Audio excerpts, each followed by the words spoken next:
Hai,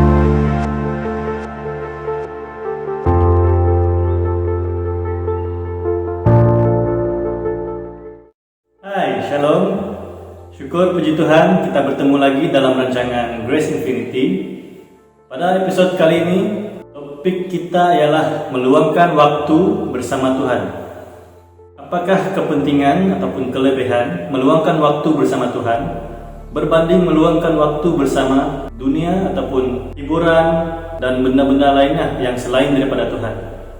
Sebagai orang yang percaya kepada Tuhan, kita tahu yang setiap daripada manusia terdiri daripada badan, roh, dan jiwa. Jadi, seperti mana badan kita manusia perlukan makanan dan tenaga, roh kita juga perlukan tenaga juga. Tenaga itu didapati daripada firman Tuhan, dan itulah pentingnya kita meluangkan waktu bersama Tuhan.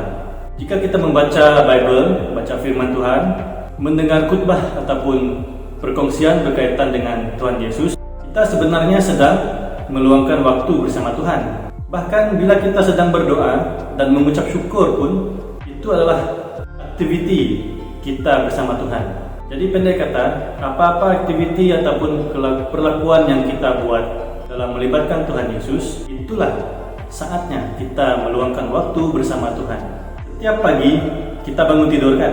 Apa kata kita ubah kita punya mindset? Daripada kita berpikir kita bangun pagi sahaja macam setakat bangun tidur, apa kata kita coba lepas ini setiap pagi ataupun setiap hari kita bangkit ataupun bangun daripada tidur dengan semangat orang yang baru dilahirkan ataupun baru diciptakan. Karena setiap hari adalah anugerah daripada Tuhan. Mari kita baca Mazmur 118 ayat 24. Inilah hari yang dijadikan Tuhan. Marilah kita bersorak-sorak dan bersukacita karenanya.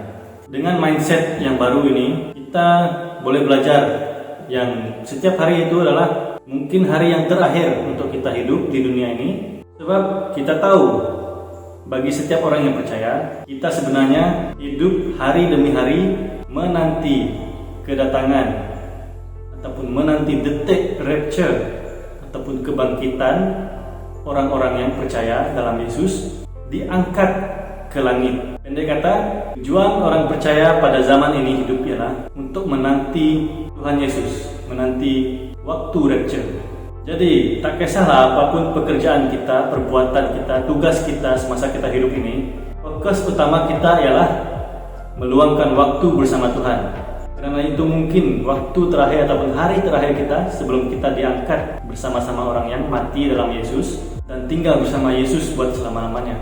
Jadi, jangan biarkan pengaruh ataupun hiburan atau roh-roh di dunia ini mengganggu tumpuan kita daripada meluangkan masa bersama Tuhan, daripada fokus kepada Tuhan. Karena firman Tuhan menyatakan bahwa hari-hari ini adalah jahat. Hari-hari di dunia ini dipanggil hari yang jahat karena ia penuh dengan penipuan serta distraction ataupun gangguan.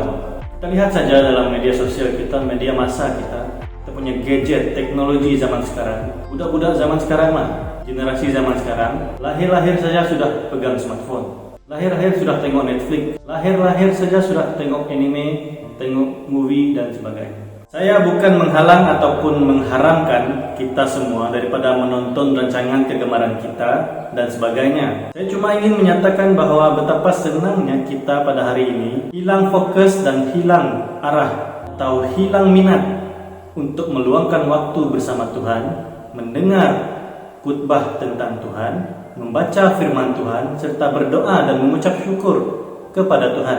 Jika kita baca Ibrani 10 ayat 25, kita dipesan supaya terus melibatkan diri dalam acara ataupun pertemuan yang memfokuskan Tuhan.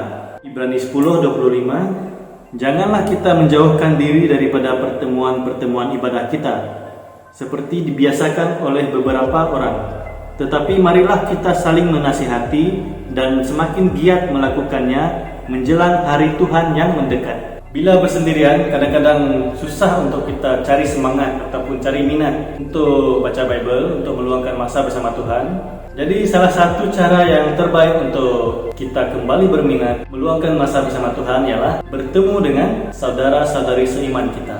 gereja yang sama percaya dengan Tuhan Yesus. Melalui pertemuan-pertemuan ini ataupun perhimpunan seperti ini, Roh Kudus Tuhan bekerja dengan sangat kuat. Dalam pertemuan saudara-saudari seiman ataupun dalam fellowship seperti inilah kita boleh saling menasihati, saling memikul beban supaya tiada seorang pun yang ketinggalan ataupun tidak bersemangat untuk mencari Tuhan. Tapi persoalan yang mungkin timbul kepada Anda semua pada waktu pandemik ini ialah jika kita tak boleh bertemu, macam mana pula? Di sini saya percaya teknologi yang kita manusia capai sekarang adalah berkat yang sungguh luar biasa daripada Tuhan.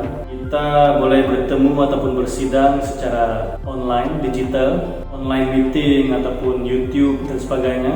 Jadi secara online pun kita boleh berjumpa, melihat wajah satu sama lain. Ada banyak kebaikan dan manfaat bila kita berjumpa ataupun bersidang walaupun secara online, karena dalam persidangan ataupun pertemuan itu kita boleh saling membangunkan iman kita, saling memberi semangat dan sokongan kepada orang yang sedang menghadapi masalah, dan banyak lagi lah, bahkan mendoakan kesembuhan orang yang sedang sakit di antara kita. Jadi sebab itulah Tuhan sangat suka bila gerejanya ataupun bila kita semua berkumpul di dalam nama Yesus. Jadi saudara-saudari seiman, sampai di sini sajalah video saya dahulu. Semoga kita semakin hari semakin teguh dan semakin fokus, semakin bersukacita dalam mencari Tuhan, dalam meluangkan waktu bersama Tuhan. Karena Tuhan itu adalah Tuhan yang baik dan Dia sentiasa merindui kita, mengasihi kita dan mengharapkan yang terbaik untuk kita. Sekian saja daripada saya. Terima kasih dan Tuhan memberkati.